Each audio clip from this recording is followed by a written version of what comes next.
3, 2, 1. Frank. All right, now let me open my door really quick. Run away. I hate that song for some reason. Which song? That Psycho Killer. What? Why do you hate that song? It's a great song. Because it makes no fucking sense. It's Talking Heads. Of course it doesn't. But maybe that's what I don't like about it. I know Talking Heads all like that, but that's the reason I don't like it, is it's like, what the fucking point? It's about a psycho who's also a killer. He's a lunatic. No, did you think that whole word Psycho Killer didn't give that away? Welcome to part 20 of Skies of Arcadia. Now let's scoop up some squid, y'all. So here's the wall. However will we make it past this? I suggest we dig a hole. To the center of the earth. Also, I had just enough moonberries to get Vice's final attack, so let's check out to see what that looks like. I was really hoping the enemy would be the wall. This big angry face. So I'm going to get all the characters to pretty much focus, because I need to have 21 spirit points to be able to do this attack. You won't be able to cast every turn like Cutlass Fury, but it does do a lot of damage. It's Vice's best attack. A galooper? Yeah, I kind of expected that. Nothing deserves the strongest attack like a jellyfish. Whoa. Fina, you're right there? Well, I didn't heal him after the last fight, so they're still pretty hurt from that.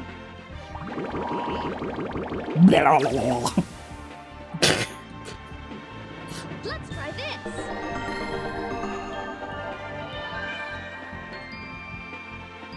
Yeah, it all evens out either way. Alright. Final attack is Pirate's Wrath. Make that jellyfish feel some pain.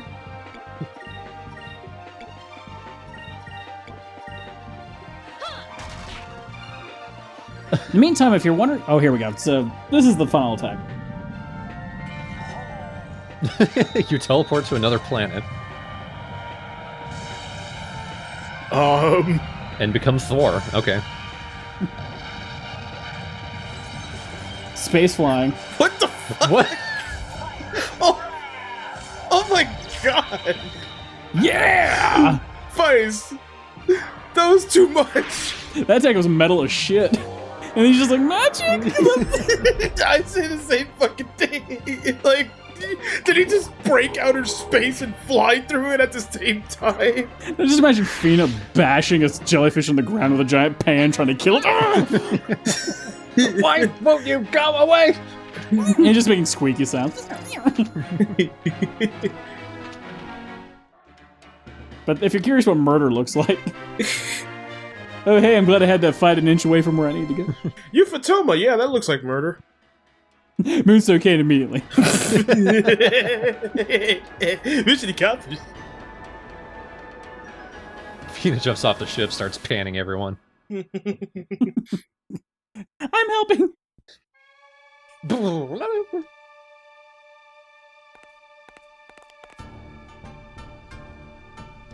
water's so clear, that's why we're looking up.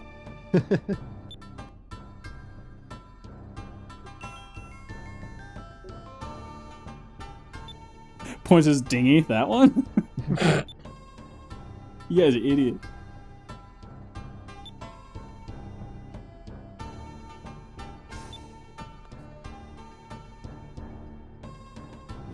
It stands out everywhere, Yeah. Wait there! Tumbles down the stairs. Still lands on his feet. So these people are not used to seeing outsiders.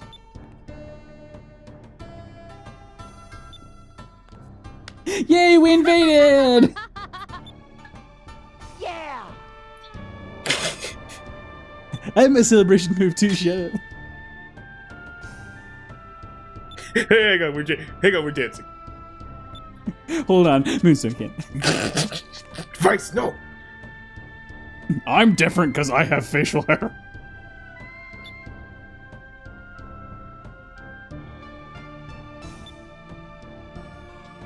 So this is a little interesting area because it utilizes both the idea. Notice that each city winner has some kind of feeling of whatever the moon is oriented with it. Since this is mainly water and wind, the land itself, it has a very rich abundance of the way water is utilized, and it's elevated and uses kind of air control to be able to manipulate spacing within this city. And we get to meet its emperor immediately. That's his daughter, Big Sleeves. Slowly disappearing into her clothes.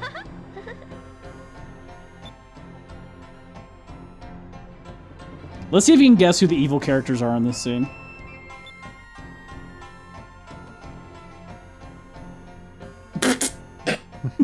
I'll give you 3 guesses. Is it Fu Manchu here? Fu Manchu and Fu Man's son. It's Ica. I knew it. Seemed a little too happy to be here. 5 6 over. Ika, how could you? Yeah.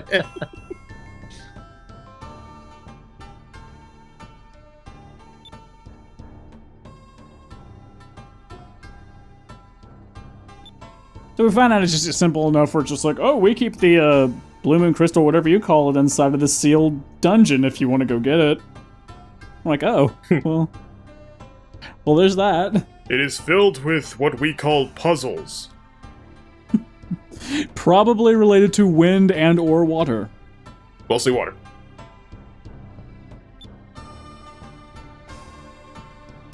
I misread that because I thought this one time Mount Kazai was a volcano. Oh my god. Ow. Resetting my heart. I can fight myself if you want to try. Alright, so now outside of here. I don't need you, I can kick my own ass. It's kind of true. Fights himself on the moon again. The back here is our little guest house back there on top of the water. If you look around, there's also a moonfish over there. Jumps at the water. It goes out to this giant swan. Come on. Hunger calls for me. It strikes me. 10 feet lower would be an actual fish. It looks down at the water terrified. Used to Sky, what the fuck is this? This is me sitting here trying to remind myself of everything you need to do in this town. There's quite a bit you can do. That's why this whole video is dedicated to exploring Yafutoma. Air elevator. It just falls to the sky. Yeah, I was gonna say, yeah, the gravity elevator. There's no up in this elevator. So there's this little chicken man.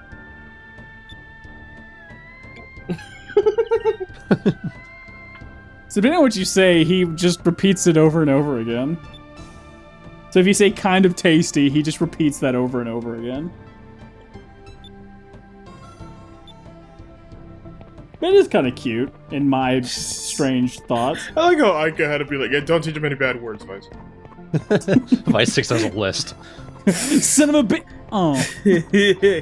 Son of a bitch! Son of a bitch! Patty poopy. Yep. My job will swallow my head soon. Give it time. So anyhow, we meet most of his citizens that saw us at the ports, and they're like, okay, spread out. There's a little tea house floating on top of that water right there. We'll want to go back there a little bit later. You can play some shogi if we want to.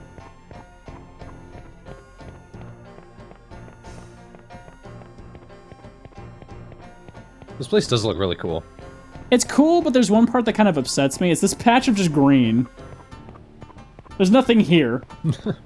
I feel like it's such wasted space. Like, you could have put something. A house. A well. Yep. Another guy rolling around panicking. It's cute. Oh my god, champ. I get to feed my baby. Let's see if we can evolve him from Pan. Gruel. Ugh. With gruel. The cupel stir fry. The cupel walk.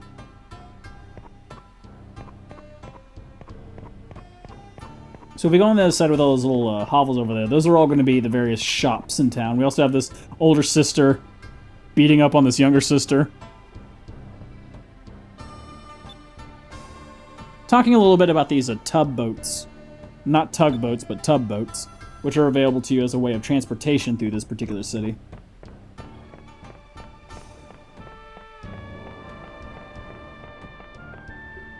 First, for mission purposes, there is particularly a weapon you do want to buy from the weaponsmith here. That has to do with getting a crew member, so you want to be sure to buy it. Plus I have a ton of money to throw around here. Might as well just get some more, sell all the shit that I don't want. I think I pretty much spent all of it. That's the thing about those squids, though. You can see they're actually pretty valuable.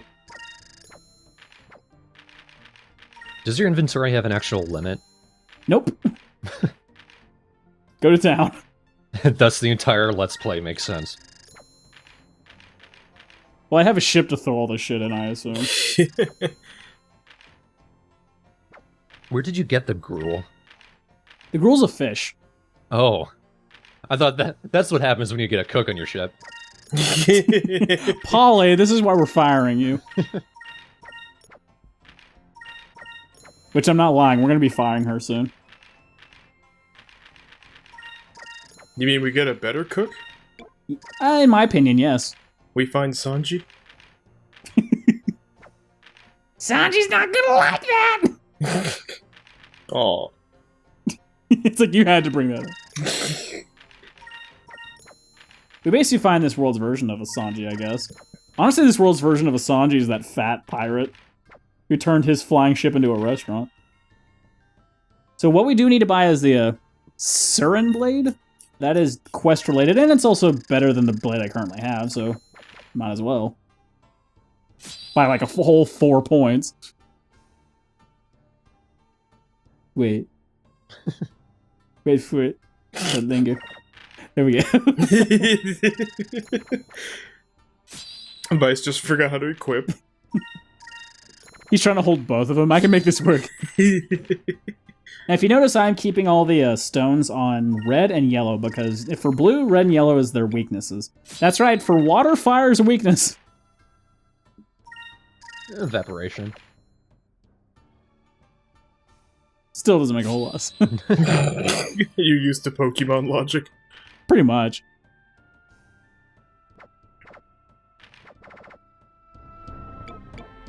Maybe it's because the fire would make the water hot. Here. Oh god, now it's hot water. I don't remember what I'm doing. We are defeated. We get to hear about the Tenko, which are basically like those twins. We're part of the Tenko, which is, I guess, this versions of pirates and outlaws. Yeah, but they kind of stunk. Well, yeah. But not everyone's Vice, so... Yeah. Well, nobody's Vice but Vice. So, Thorn, I'm going to introduce you to a certain friend of mine here in this shop. I'm going to just stare at him awkwardly.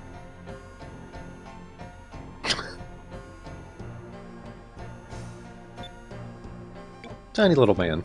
Tiny little man. Look what his name is on the shop's items.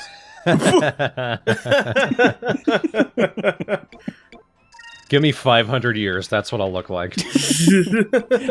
Buddy, that's what I assume you look like now. Having met me in person, that's what you think I'll look like. Hey, it's been some time since then. I hovered, but just take it in. Hey there, Thorn. This is rhythm.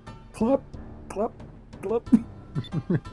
Hey! Whoa! If you notice, I did go to shopping spree because they were selling Rizlum crystals, which I used a shit ton, so I bought 50 of them. That's the revival spell, right? That's the revival without chance of missing. Like that one time we used Rise and it Right. missed. Vice, I know you're a pirate, but you just robbed that old man. He's with Valua. Shut up. I'm keeping my eye on you, Thorn. Get inside. Where am I going? Where am I going? Where am I going? Which way am I going? You think I'm going that way, but I am. Another thing we do is actually on the other side here that we kind of ignored. Remember we mentioned the tub boats.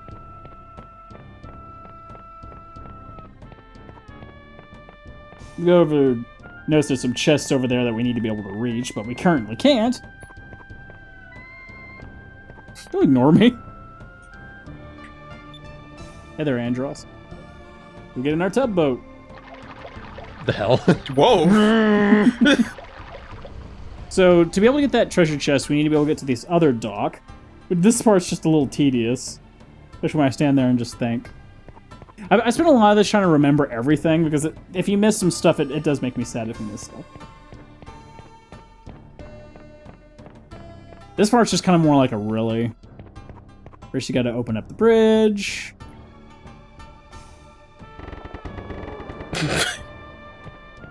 Then you gotta go all the way back and get in the boat. You weren't able to do that from the... oh, yeah, because you had to go on the other side of the bridge. Right.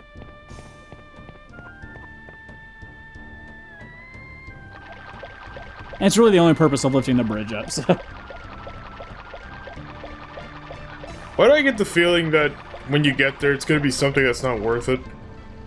More gruel. Actually, another moonberry. Woo! Okay, that's good. Now, we could go over to the tea shop, which is over on this side over here. Which is a nice little shop. You can't really buy anything over here, but it will be worth coming back to this spot later. But you can actually only get there by the boat. I think I skipped this part, maybe? Pretty sure I did. Because I sat here and I'm like, am I supposed to be at this point? You have to do things in the right order. That's the thing. It's like, I'm not supposed to be here yet. But you still need the tub boat either way. And we're going to be going to that space underneath the arcing bridge right there. Waterfall! Waterfall! Yeah! Just below the river. Just beyond the riverbed. I'm fine, everyone else is dead. The only way you can actually get to this section is going down that waterfall, so you need the tub boat to be able to do that. A couple of houses over here just of conversation, I guess. Man, the amount of skeletons that must be in that river. I do like this conversation because it's such a waste of time. It also makes fun of RPGs a bit. So she's talking about the princess and about how she feels. And then she's like, why am I talking to you? I don't know you. Then there's nothing in here, so it's a waste of time. So he talks to the daughter and goes, Just pips you in the face with that ball. you know what? My sister has a habit of just talking to strangers. And you're like, I'm glad I wasted this time in my life. But there's a reason to come down here. There's a certain person we want to talk to. Other side of this bridge here. First, to see where everything is. There's a lot of just houses of nothing. Including this one. Well, there's a bird in here. Let's see what he's up to. Ah, yes, the landlord of the house. Ah, yes, the Emperor's son.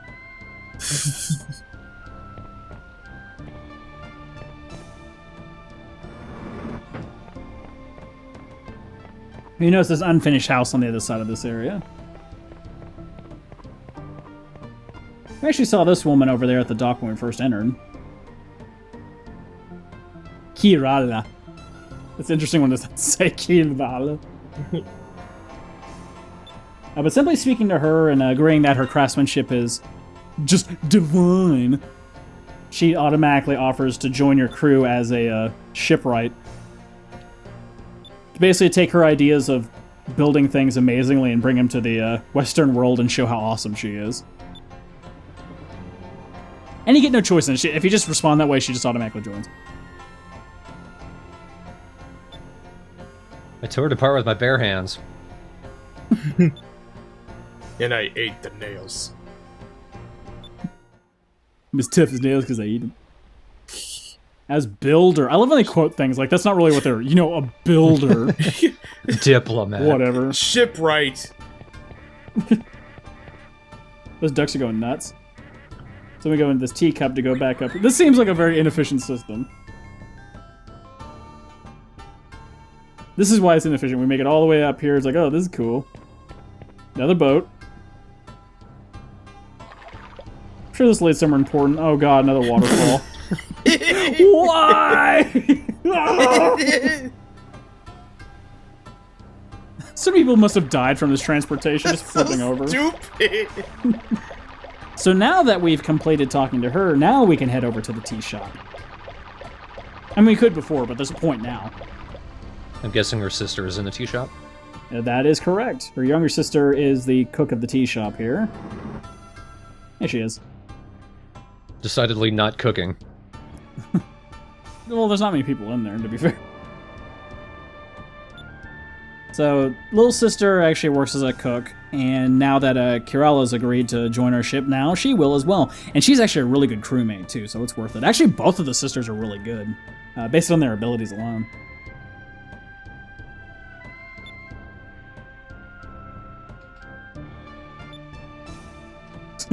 Are you sure you qualified a job? I just hired a hobo. Well, have a look at your pay scale. Give me your resume. Nah. You want to know my standards? I don't have any. Then we talked to him and it's just like, why did you take the only thing worth it in my life? Because it's funny. You want to join my crew? We need a janitor. It looks like he's just continually resting his hand on the grill. Eventually, I burn myself. The feeling will come back someday. The pain of you taking away my granddaughter is nothing compared to this. See, if you get Urala on the team, just by using her ability, she maxes out your spirit points automatically. Compared to Polly, which just fills up one character's MP, which I think is good, but I mean, if you can max out your SP on a ship just automatically, that kicks ass.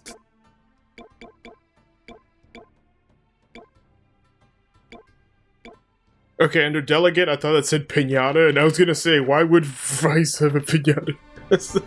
I forgot Pal was Jester. Yep. I thought he was what Pinta is. Pinta has no reason to being a delegate either. Yeah, nobody likes Fat Naruto.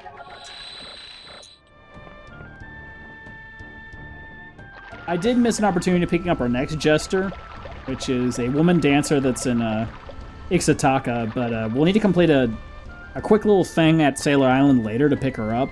But honestly, I'm not too worried about it, because her ability is absolutely useless in this version. And I say this version because I'll explain. In the old game, you did have the ability of actually changing ships, and you could actually buy and sell old ships you've had before for gold. If you had the dancer on your crew, she would give you the ability of selling the things for like double the amount they're usually worth. But because the Legends version got rid of ship selling, it makes literally no difference to have her on your team, despite the fact that her ability is still a carryover from the old system. So it was one of those things I wish they kind of fixed, but they didn't. But it's not a big deal.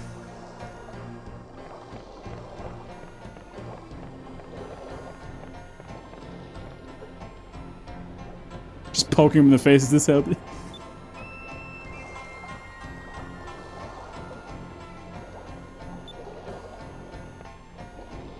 This area is not as big as it looks, but I mean, the shops are all kind of condensed together, and there's little nooks and crannies you can explore in.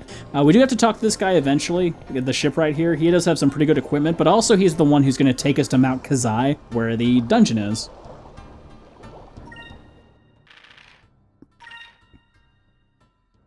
But first we can update our cannons. All those cannons are way stronger than one I had.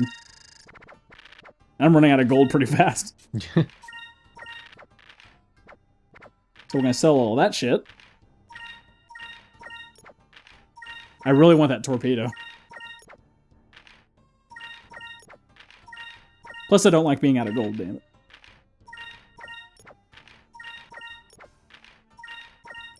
Hey, Enrique, mind if we take it? Okay. This from your mother? Well, I sold Ike a shorts over from her mother, and she didn't seem to mind. She's still sobbing. See, she's getting over it. Day at a time.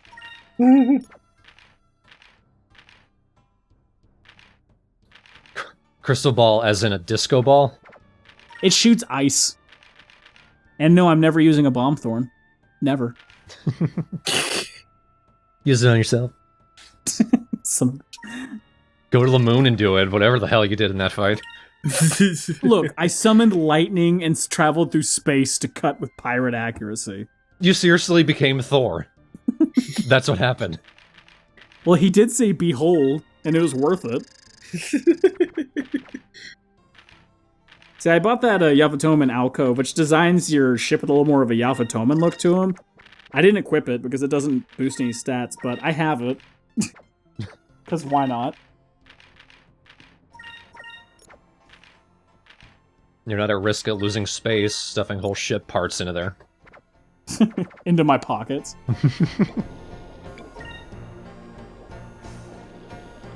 At this point, I could go with him, but I'm like, I don't feel like exploring. Then I realize there's nothing else to do, so let's go. See that scuba suit on the wall? The Big Daddy suit? We get some. Oh boy. Because we need it for the dungeon. So basically, we get the blue tunic. That isn't blue. It's Or a tunic. It's One Punch Man yellow. But it's also the part of the dungeon that makes it feel like a chore.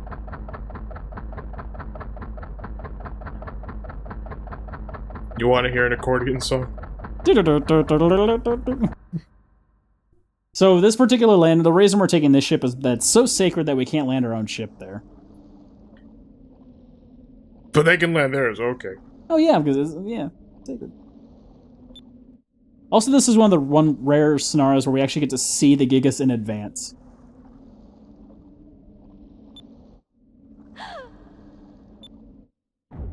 There it is. It's the boogeyman. And it was just waiting for us, Step. Hug! It's got a very German name considering where it's from. Bluheim. Bluheim. Bluheimen.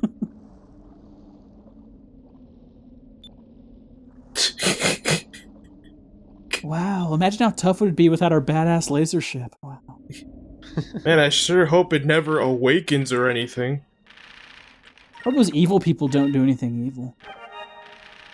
That would reek. Rocket power. What? What the hell does that have to do with anything?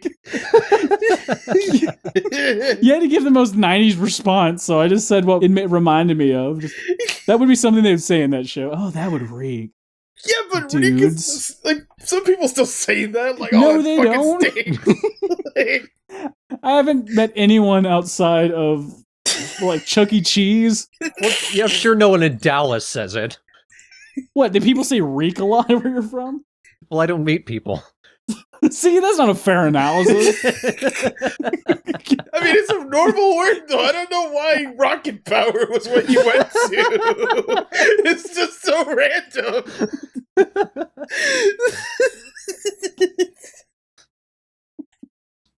It makes more sense than some of the things you've said. See, you're starting to figure that out. That everything I say makes sense. It's just the world needs to learn to understand. There's a difference. I'm not crazy, the world's not crazy enough.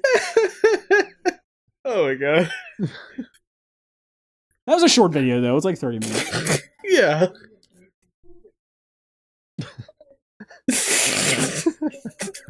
Just so bizarre. So in the next one, we're going to the water dungeon. I hate it. Because it's a water dungeon. Because it's for shoobies. I thought you said because it's for choobies. Because it's the bee's knees. And how? And wow! Woogity, woogity, woogity. Wiggity, wiggity, wazzle. Bogus. Which clearly people say in real life, right, Thorn? Man, Travis, you don't have to go and beef it all the time.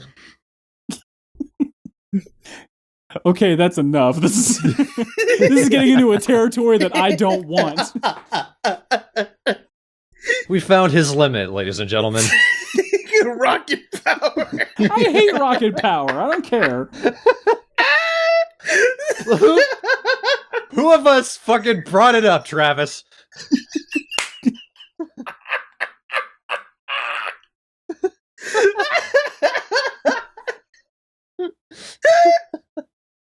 Oh my Yes, god. Yoshi, you reminded me of something I don't like. So I said it, automatically incriminating myself. Oh my god.